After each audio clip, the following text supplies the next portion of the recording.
You're listening to the Thursday morning edition here on WCBU. I'm Rich Drager. U.S. Senator Dick Durbin is wrapping up a 44-year career in Congress. The Illinois legislature held a rare joint session yesterday to honor Durbin. The 81-year-old announced earlier this year he would not seek re-election. During his visit to Central Illinois, Durbin visited Peoria to push for a crackdown on cryptocurrency scams, and he headed to Bloomington for a private event with the McLean County Democrats, where he reflected on his upcoming retirement, but also gave advice to upcoming Democratic county board candidates. Durbin also looked forward. He recalled telling then-Senator Barack Obama to run for president and the lessons his different campaigns taught him. As he prepares for his retirement and giving up the Senate seat he's held since 1997, Durbin says he fears matters being handled by the Trump administration. In an interview with WCBU student reporter Ben Howell, Durbin discusses rising gas prices, the national redistricting fight in Congress, the 2024 Democratic autopsy report, and more. He begins with concerns about President Trump's declaration of a peace deal with Iran. I hope that he'll reach an agreement, a negotiated settlement, and the end of this needless war as quickly as possible, but I am skeptical. He has promised over and over again that he's either going to wipe Iran off the face of the earth or he's got some positive negotiations. I just don't understand how he can say that contradictory thing and expect the American people to believe him.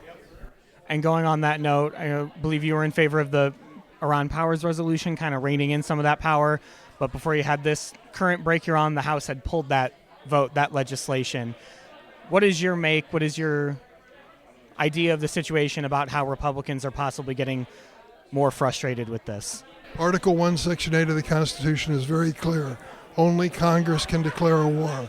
This president is ignoring it at his peril. He didn't consult with NATO. He didn't consult with the American people. He didn't consult with Congress. And now we're in a war that has already claimed 14 American lives. I don't know what it's going to mean in the long haul, but this strategy of the Straits of Hormuz has driven gasoline prices through the roof. It's a real hardship on families and businesses.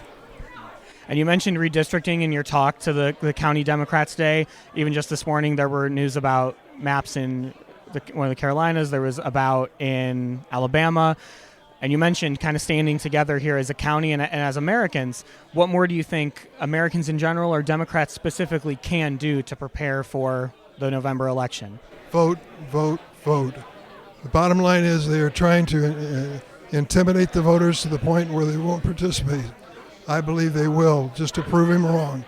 People died for our right to vote. We should never take it for granted. The other one is with the release, people making comments on the 2024, the autopsy report for Democrats. What do you make of the claim it had that said Joe Biden and his administration didn't do enough to set up Kamala Harris ahead of the November election, last election? When it comes to the leadership of our nation and the role of the Democratic Party, I'm looking forward, not backward. I don't want to read an autopsy report. I want to read a plan to win. We've got to win this coming election and 2 years after that. That's the bottom line. There have been several GOP primary runoffs. The president has endorsed candidates that he felt like would keep his party in line. When you watch those elections, what are you watching for as a Democrat? An opportunity to take Texas for the first time in 3 decades. We have an excellent candidate in State Senator Tallarico, and I think what the president has done by endorsing Paxton is to divide the Republican Party in Texas. Now we've got to seize the opportunity and win this election.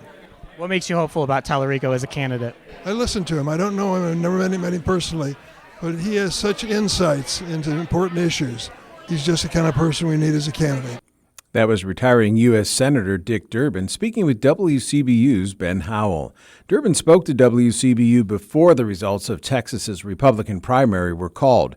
With the victory of candidate Ken Paxton, President Trump has now beaten another incumbent he wants to see replaced.